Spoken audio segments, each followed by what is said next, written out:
Well, good afternoon and welcome back to the Little French Homestead.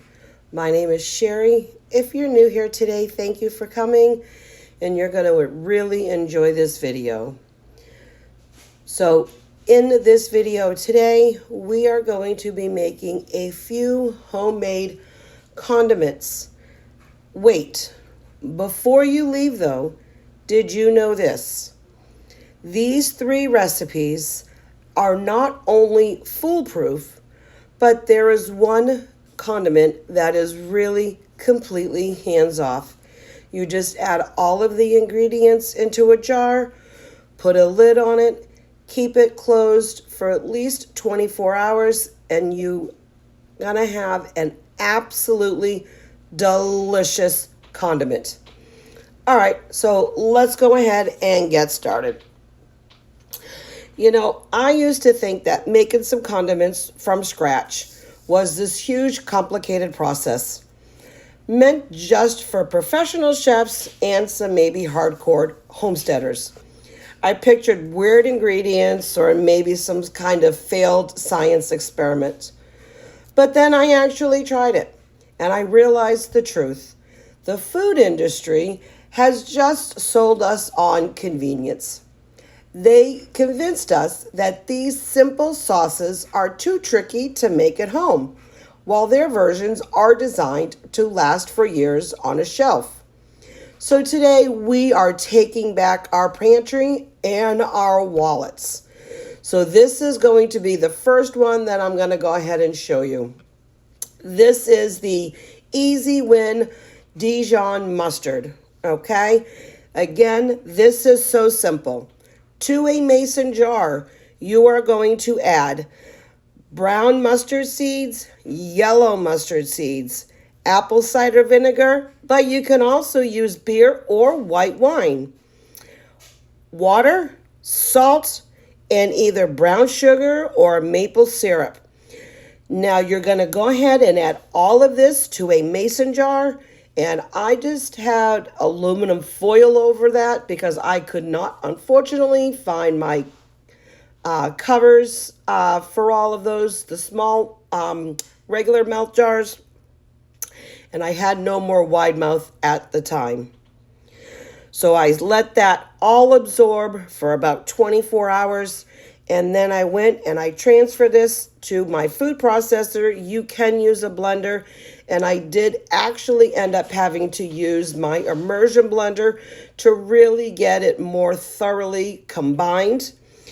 And you're going to go ahead and store that in a jar with the lid. It's going to taste better after you let it rest for about 1 or 2 days. And this is going to keep in the refrigerator for up to 6 months. Next, we're going to be working on this wonderful foolproof mayonnaise. This is actually so simple, just like the mustard.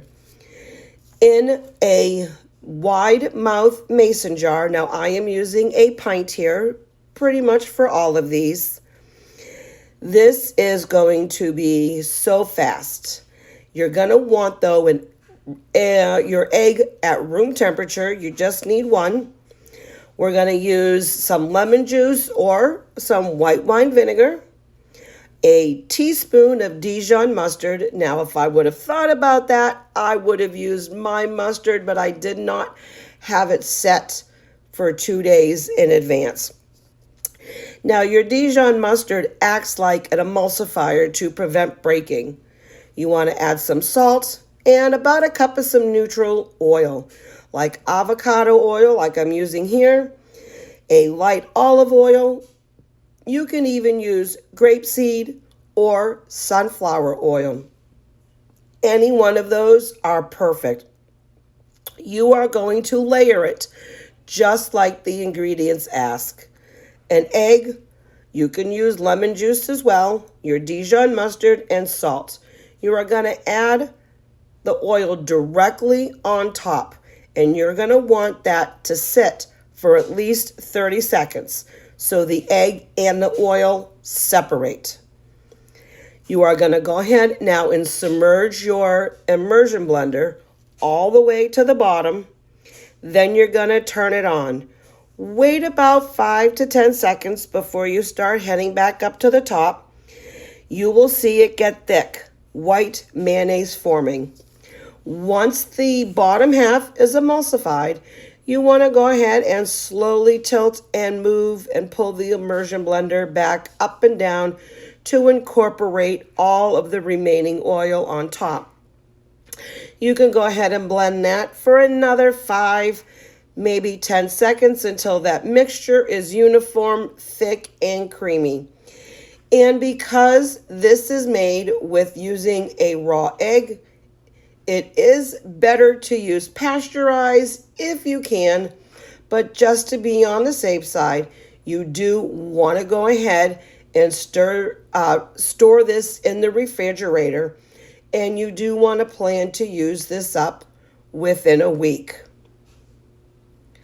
Now we are moving on to one of the most rewarding condiments, ketchup. Now, you can start with fresh tomatoes, but my favorite shortcut for a nice, deep, rich flavor is using a good quality tomato paste. Much of that work is already all done for you. So what you're going to get is 1 can of a 6-ounce tomato paste, apple cider vinegar for that tang, a sweetener, so you can use brown sugar to give it that classic flavor. Maple syrup is beautiful substitute. Then you're going to add all of those spices. And this is where you can get creative. I love a classic blend of onion powder, garlic powder, salt, and a tiny pinch of something warm. You can do pepper, allspice, or cloves. It adds a subtle complexity that you can't quite put your finger on, but you'd miss it if it were gone. So this simple process combines everything in a saucepan. You're going to want to put it on low and slow. So add all of the ingredients, and you're going to also add some water to that.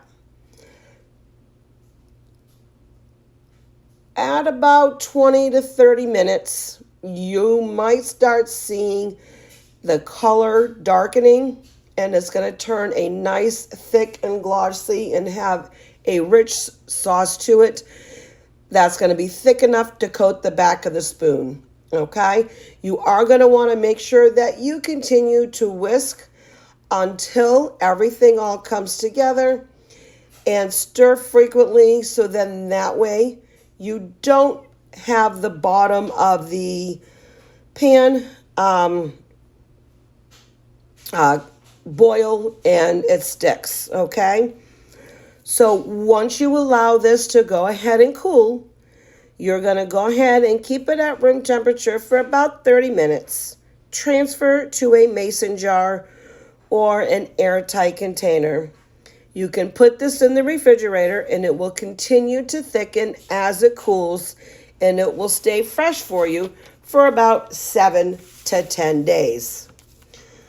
So if you decided to go ahead and make any of these for maybe this coming weekend or maybe for 4th of July, your friends and family will absolutely love enjoying all of these.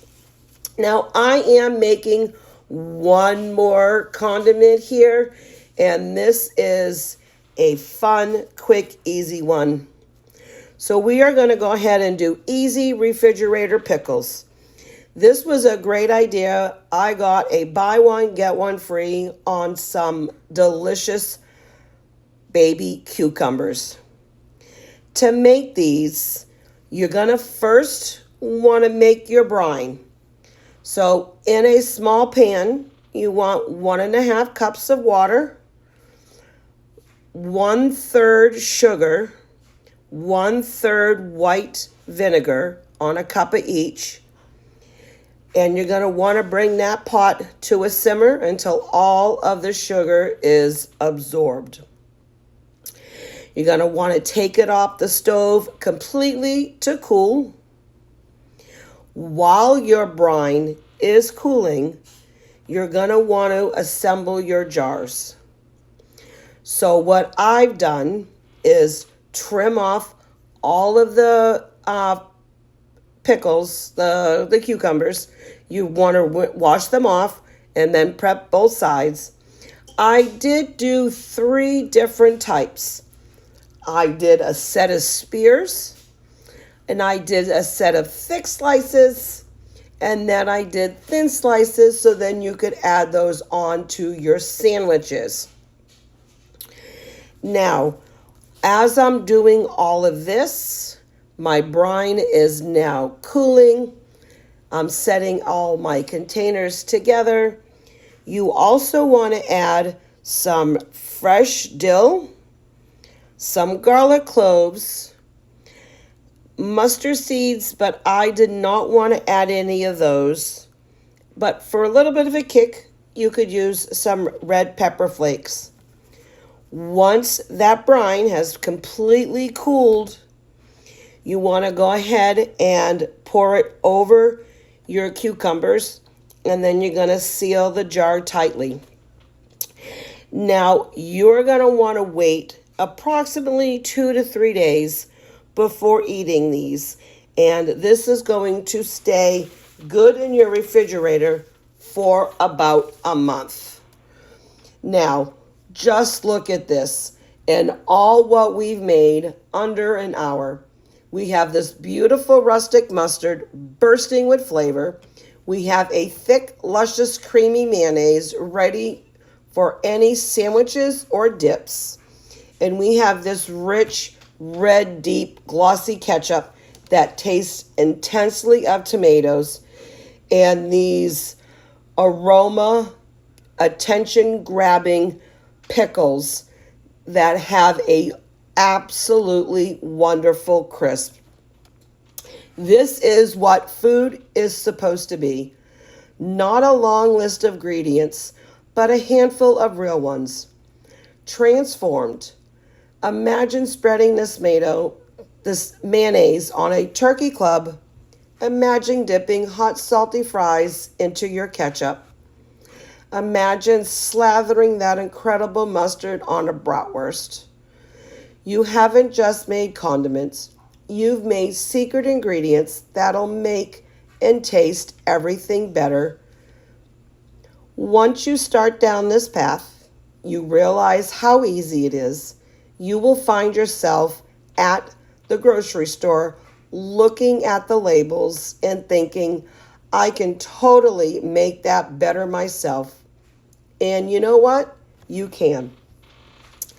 If you believe in knowing what's in your food and making your kitchen a place of creation, then do me a favor, go ahead and hit that subscribe button.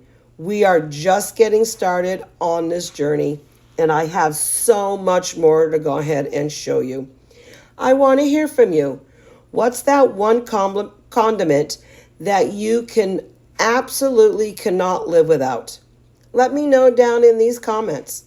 I do read every single one, and I love getting ideas for what I should be making next. I've put full details of the recipes and everything we made today in the description box down below, and all of the exact measurements and steps.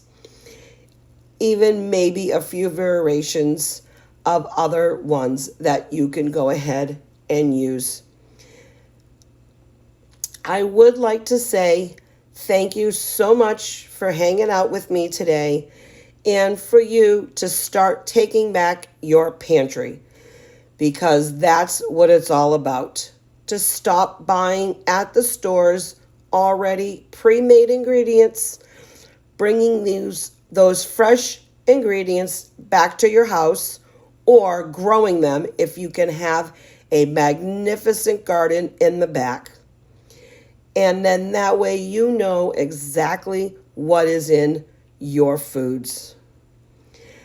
Now let's go ahead and maybe check out a couple of videos that I've set on the side here.